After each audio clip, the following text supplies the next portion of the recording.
Hey there, John Hunter with REL here. Hey, let's just jump into some natural examples of combinations that would be used to make an HT3D combination.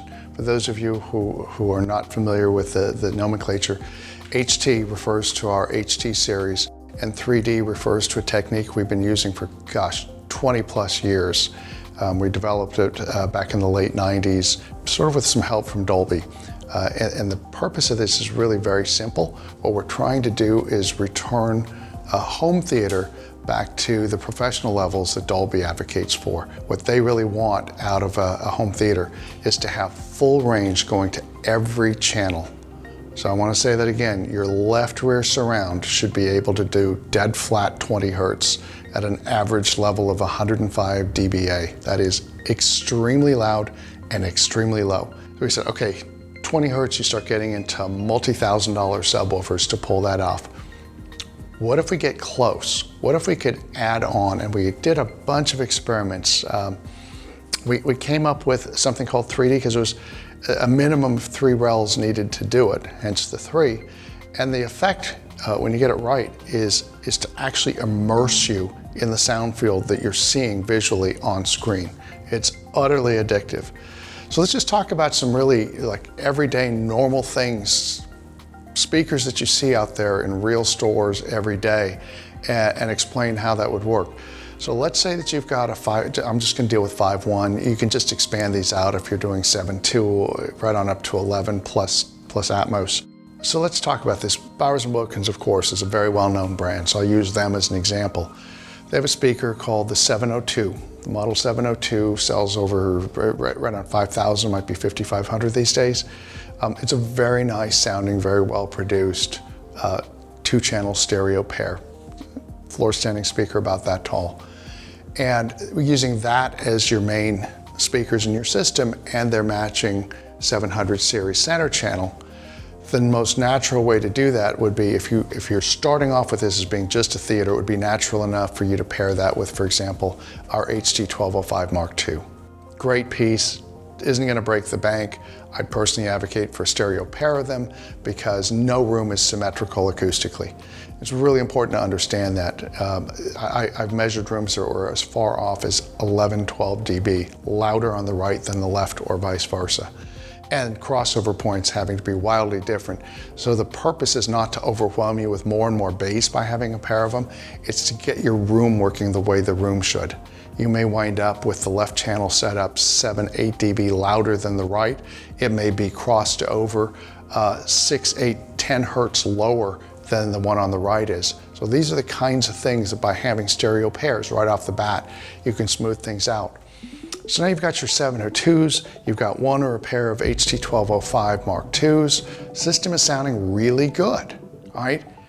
And then you listen to the first bit of dialogue that comes out of whatever you're watching on Netflix or a Blu-ray, and the center channel sounds like Daffy Duck is speaking.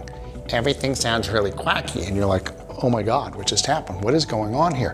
What's going on is it's not full range. And because everything else in the front is, you really notice the absence.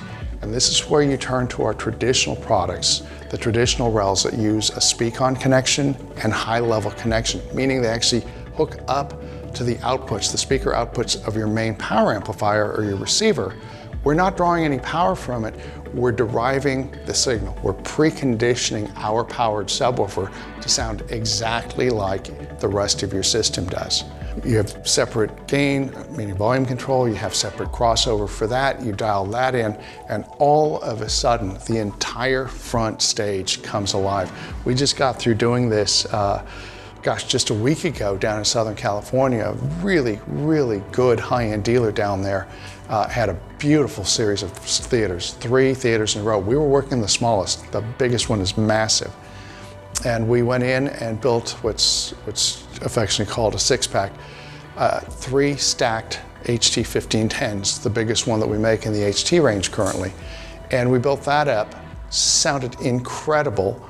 The center channel couldn't begin to keep up with what the left-right mains was. There was just this incredible sound, super dynamic, really deep, full rich, and then there was the tiny sounding center channel. And all we dropped in was one of our medium sort of T9Xs, not crazy expensive, dialed it in perfectly. Not only was there bass, but all of a sudden, dialogue intelligibility on screen just popped when we got it exactly right, just exactly the right amount of crossover and gain. All of a sudden, all the speech happening on screen got very intelligible, and the weirdest thing was because six-packs elevate the soundstage, they bring it up to the full height of the screen, all of a sudden, the dialogue locked to the lips, because in general, when you're watching anything that's got spoken word in it, the face is sort of centered, the head centers up pretty much dead of screen, and so everything was locking visually in height back up to it. You took out the T9X, we just undid the speak-on, and everything in dialogue, first it got a little muddier, and it dropped, physically, it dropped its alignment to down below the bottom of the screen. So these are some ways that it's really, really incredibly important to be able to take advantage of this interrelational nature. We've got HTs that from 10 feet away look identical to TXs, look really similar to the Series S's, which is our second to the top line, and it allows you to have these systems that commingle beautifully. You get all of these things, you can save money where it makes sense to save money, apply a little bit more where you have to, and just create an incredible environment. Same thing would be true with, for example, the KEF. They make an incredible speaker called the R11. Exactly the same drill. Get yourself the matching center channel. Go home, listen to the whole thing. On those, I'd be torn halfway between a pair of 1205s and perhaps a single HT1510, which is our big guy with 15-inch driver and 1,000-watt amp. And you drop it onto the R11s, go, wow, that's a pretty insane combination. And something's missing. Is there something wrong with the KEF center channel? Absolutely not. Absolutely not. But it needs to be full range. And when it's not, it doesn't sound seamless. You don't have this huge, beautiful fill left to right, up and down, and you get everything locked on screen. And in that case, I'd probably use either a T7X or T9X. Again, same thing, high level connection, bring up the gain, bring up the crossover to exactly the right amount. If you go too far, things are gonna start sounding really chubby and deep. If you don't get quite enough gain, for example, it just won't explode up onto the screen. It'll stay locked down below the surface of the screen. But you get your gains and your crossovers just right, and everything comes to life on the screen. It's such a cool way to do things. We haven't talked about the rear channel.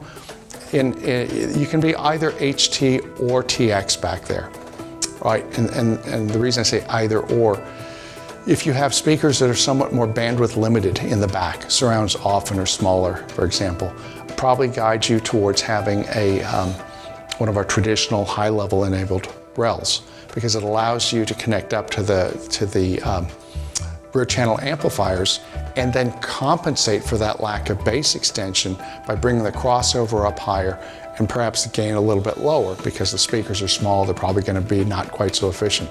And you can just bring up all of the fill. That center channel gets a lot of the obvious attention when we do these demonstrations. And it's not until you turn off the rear and the entire front 2/3 of the stage collapses, you're only left with that, and all of a sudden you lose the entire rear third that you were inside of a moment before. That's when you start going, holy smokes, that thing's doing an incredible job.